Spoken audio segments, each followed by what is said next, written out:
허베이성 라이위안 제철소에서 근무하던 한 가족 3명이 2006년 10월 23일 모두 정체불명의 실종을 합니다. 이 사실이 세상에 알려진 것은 그로부터 무려 8개월이 지난 뒤였습니다. 8개월 후 이웃 주민들이 그들의 집에서 흘러나오는 심한 부패 악취를 맡고 경찰에 신고했고, 그제서야 사람들은 이 일가족 3명이 이미 8개월 전에 잔혹하게 살해되었다는 사실을 알게 됩니다. 그런데 이 사건에는 극히 기이한 점이 하나 있습니다. 그 8개월 동안 여러 이웃들이 심야 시간에 그 집 불이 켜지는 것을 여러 차례 목격했다는 것입니다. 이것은 단순한 착각이었을까요? 아니면 이 집 안에는 아직 알려지지 않은 다른 비밀이 있었던 것일까요? 이 사건은 허베이성 라이위안 역사상 가장 공포스럽고 소름 끼치는 사건 중 하나로 기록되었으며, 오늘 이야기할 사건은 바로 허베이 라이위안 제철소 일가족 살인사건입니다. 사건은 허베이성 라이위안 제철소 직원 가족 아파트 단지에서 발생했습니다. 이 단지는 대부분 제철소 직원들이 거주하는 곳이었기 때문에 평소 이웃 간의 관계도 비교적 원만한 편이었습니다. 이 단지 12동 2유닛에 살던 한 가족이 있었습니다. 가장인 디징성, 아내 리준주, 그리고 아들 디차오. 이들 가족 3명 모두 라이위안 제철소에서 근무하던 직원들이었습니다. 2006년 10월 23일 오후 이후 아들 디차오는 더 이상 출근하지 않았습니다. 직장 상사는 디차오의 동료들에게 여러 차례 그의 집에 가서 상황을 확인해 보라고 지시했지만 디차오 집의 문은 항상 굳게 잠겨 있었고 문을 두드려도 아무런 응답이 없었습니다. 며칠 뒤 그 동료는 한밤중에 우연히 디차오 집에 불이 켜져 있는 것을 목격합니다. 그는 그 순간 집안에 분명 누군가 있다고 확신했고 다시 올라가 문을 두드렸습니다. 그러나 그가 계단을 오르는 순간 집안의 불은 갑자기 꺼져버렸습니다. 그는 크게 화가 났습니다. 이 가족이 나를 일부러 피하고 있는 건가? 그는 복도에서 디차오 집의 전기 차단기를 찾아 전원을 내려버렸습니다. 전기가 끊기면 안에 있는 사람이 나올 수밖에 없겠지. 하지만 그는 오랫동안 기다렸음에도 집 안에서는 어떤 인기척도 어떤 반응도 없었습니다. 분명히 집 안에 사람이 있는 것처럼 보이는데 문은 열리지 않고 전기가 끊겨도 아무도 나오지 않았습니다. 이 가족은 도대체 무엇을 숨기고 있었던 것일까요? 곧 디차오 가족이 실종되었다는 소문이 공장 전체로 퍼졌고 시간이 흐를수록 그 집에서 간헐적으로 켜졌다 꺼지는 불빛은 주민들을 점점 더 불안하게 만들었습니다. 2007년 7월 3일 아침 라이위안 현 공안국에 신고가 접수됩니다. 제철소 보안 담당 부서에서 가족 아파트 12동 2유닛의 한 집에서 도저히 견딜 수 없을 정도의 악취가 나고 있다는 내용이었고, 그 주소는 바로 디차오의 집이었습니다. 경찰이 현장에 도착했을 때 그들은 이 가족이 이미 8개월 동안 실종 상태였다는 사실을 알게 됩니다. 경찰 역시 문을 아무리 두드려도 열리지 않자 옆집의 발코니를 통해 디차오의 집으로 창문을 부수고 진입합니다. 그 순간 창문을 깨고 들어가는 동시에 강렬한 시체 부패 냄새가 경찰을 덮쳤고 그 냄새는 구역질이 날 정도로 심각했습니다. 집안은 완전히 난장판이었으며 부엌, 침실, 거실에서 각각 한 구씩 총 3구의 고도로 부패한 시신이 발견되었습니다. 발견된 여성 시신은 디차오의 어머니 리준주였고 그녀는 부엌에서 쓰러진 채 발견되었습니다. 디차오의 아버지 디준성은 침실에서 사망한 상태로 발견되었으며 당시 26세였던 디차오는 거실 바닥에 쓰러져 있었습니다. 법의학 감정 결과 디준성은 목이 졸려 질식사했고 리준주는 10차례가 넘는 칼에 찔려 과다 출혈로 사망. 디차오는 온몸에 8군데의 칼자국이 있었고 목에는 아버지와 동일하게 뚜렷한 교살 흔적이 남아 있었습니다. 경찰은 3사람의 사망 시점을 2006년 10월 하순으로 판단했습니다. 집안에 놓인 달력은 2006년 10월 23일에 멈춰 있었고 디차오의 친구 장 씨는 10월 23일 퇴근 후 디차오와 함께 직장을 나와 각자 집으로 돌아간 것이 마지막이었다고 진술했습니다. 그날이 마지막 이별이 될 줄은 누구도 몰랐던 것입니다.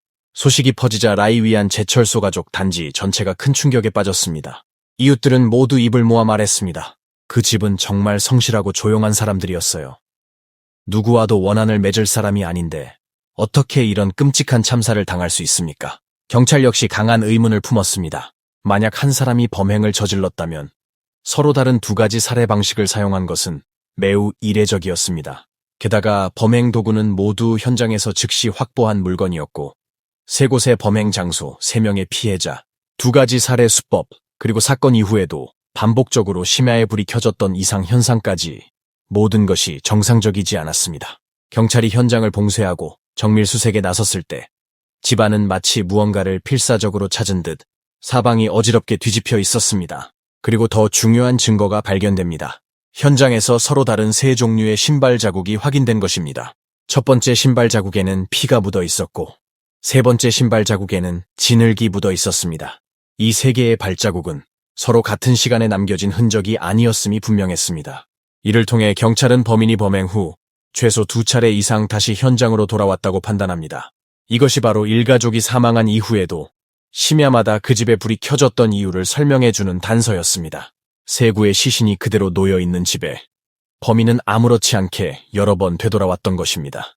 그 잔혹함과 대담함은 형언할 수 없을 만큼 섬뜩했습니다. 게다가 3명의 피해자가 각각 집안의 서로 다른 장소에서 사망한 점으로 미루어 볼 때 단독 범행이 아닐 가능성도 배제할 수 없었습니다. 더욱 의미심장한 점은 집의 문과 창문 어디에도 침입 흔적이 전혀 없었다는 사실이었습니다.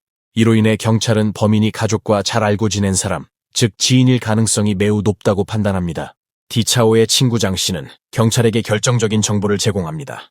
사건 직전 디차오는 새 컴퓨터 한 대를 구입했는데 현장에서는 그 컴퓨터가 완전히 사라져 있었고 집에 있던 통장과 현금 또한 전부 없어져 있었습니다. 이 모든 정황을 종합한 경찰의 결론은 분명했습니다. 범인은 이 아파트 단지에 거주하는 사람일 가능성이 매우 높다.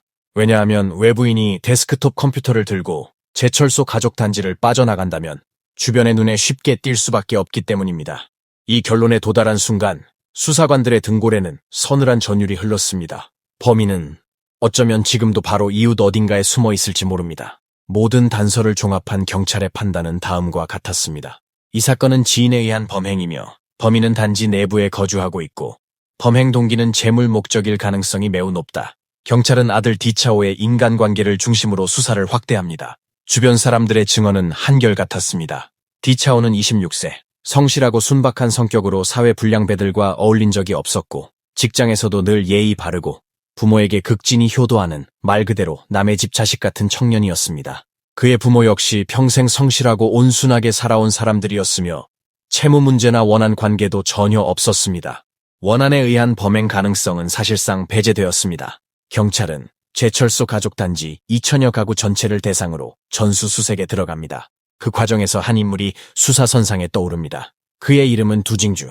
그는 디차오 집 바로 아래층에 거주하고 있었으며 과거 절도 전과로 여러 차례 경찰에 입건된 전력이 있었고 평소에는 열쇠 복사 일을 하며 생계를 유지하고 있었습니다.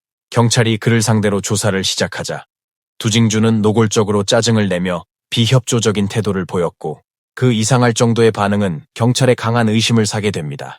경찰은 법에 따라 두징주의 거주지를 수색했습니다. 그 결과 옷장 위쪽에서 먼지가 잔뜩 쌓인 현금 다발이 발견되었습니다. 경찰이 자금 출처를 묻자 두징주는 이렇게 진술했습니다. 처남집 열쇠를 몰래 하나 복사해서 처남집에서 돈을 가져왔습니다. 그리고 그는 디차오 일가족 살인사건과는 전혀 무관하다고 끝까지 주장했습니다. 이 진술은 일부 주변 사람들의 증언과도 일치했습니다. 두징주는 평소 처남의 아내와 관계가 매우 나빴고 금전 문제로 심하게 다툰 적도 있었으며 처남의 아내는 여러 차례 그가 돈을 훔쳐갔다고 비난해왔습니다. 이로 인해 경찰은 한때 수사 방향을 잘못 잡은 것이 아닌가 하는 의심에 빠지기도 했습니다.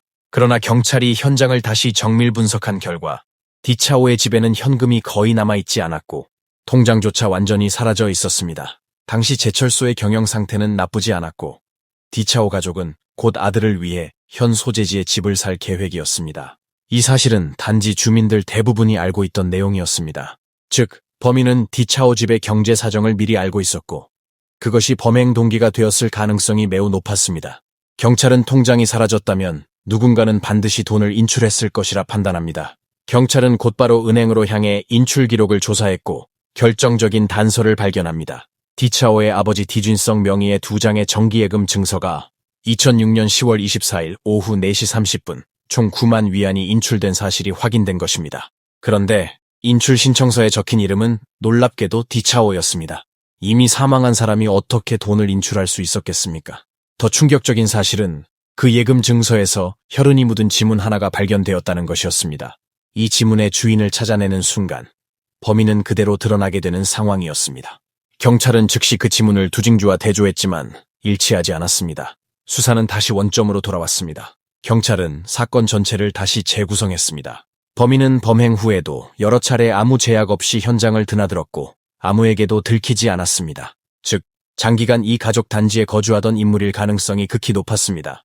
수사 방향은 옳았습니다. 경찰은 범위를 확대해 단지 내부 인물들을 다시 조사했고 곧 한 남자가 수사선상에 떠오릅니다. 그의 이름은 자오룽강, 당시 30세, 도박에 심각하게 중독된 인물이었으며 장기간 거액의 도박 빚에 시달리고 있었습니다. 1년여 전에는 도박 빚을 갚기 위해 자신의 승합차까지 팔았을 정도였습니다. 그런데 디차오 가족이 실종된 직후 자오룽강의 생활은 갑자기 바뀌었습니다. 그는 도박 빚을 모두 갚았고 팔았던 승합차를 다시 찾아왔으며 소비 패턴도 눈에 띄게 사치스러워졌습니다. 자오룽강의 아버지는 제철소 직원이었고 그 역시 제철소 가족 단지에 거주하고 있었습니다. 경찰이 자오룽강을 불러 지문 채취를 요구했을 때 그의 얼굴은 순식간에 창백해졌고 온몸이 심하게 떨리기 시작했습니다. 그는 지문 채취를 끝까지 거부했습니다. 그 비정상적인 반응은 수사관들에게 강한 확신을 주었습니다. 경찰은 즉시 자오룽강의 지문을 확보했고 은행 증서에 남아있던 혈지문과 완벽히 일치했습니다. 2007년 7월 7일 밤 경찰은 자오룽강을 체포하고 그의 거주지를 수색했습니다. 그곳에서 두 켤레의 신발이 발견되었고 이는 범행 현장의 발자국과 100% 일치했습니다. 자오룽강은 결국 모든 범행을 자백합니다. 그는 도박 중독으로 고리대금 빚에 쫓기다 집을 살 계획이 있던 디차오 가족을 범행 대상으로 정했다고 진술했습니다. 자오룽강의 진술에 따르면 2006년 10월 23일 오전 10시경 그는 디차오와 그의 아버지가 집에 없을 때 강도 목적을 가지고 집에 들어갔습니다. 디차오의 어머니는 그를 잘 아는 사람이라 의심 없이 집 안으로 들였습니다. 그는 디차오의 어머니가 방심한 틈을 타 목을 졸라 살해했고 집안에 숨어 나머지 가족이 돌아오기를 기다렸습니다. 얼마 후 아버지 디쥔주가 귀가하자 그 역시 현장에서 살해했고 이후 디차오가 돌아오자 같은 방식으로 공격했습니다. 디차오는 목이 졸려 사망하기 전 복부에 2차례 칼을 맞았는데 이는 자오룽강이 통장 비밀번호를 알아내기 위해 고문한 것이었습니다. 3명은 거실, 안방, 작은 방에서 각각 살해되었고 범행 과정은 상당한 시간이 소요되었습니다. 자오룽강은 범행 직후 도망치지 않았습니다. 오히려 여러 차례 다시 그 집으로 돌아왔습니다. 이후 다시 도박에 돈을 잃자 그는 또다시 현장으로 돌아와 컴퓨터와 휴대전화까지 훔쳐 팔아 도박 빚을 갚았습니다. 주민들이 반복적으로 목격한 심야의 불빛, 그것이 바로 이 행동의 결과였습니다. 이렇게 해서 라이위안을 충격에 빠뜨린 이 끔찍한 일가족 살인사건의 모든 진실이 드러났습니다. 도박에 빠진 한 평범한 인간이 빚에 몰려 3명의 무고한 생명을 직접 앗아갔고 동시에 자기 자신의 인생도 완전히 파괴한 것입니다. 법원은 자오룽강에게 강도살인죄로 사형, 즉시 집행을 선고했습니다. 오늘의 사건은 여기까지입니다. 끝까지 시청해주셔서 감사합니다. 구독과 좋아요는 큰 힘이 됩니다.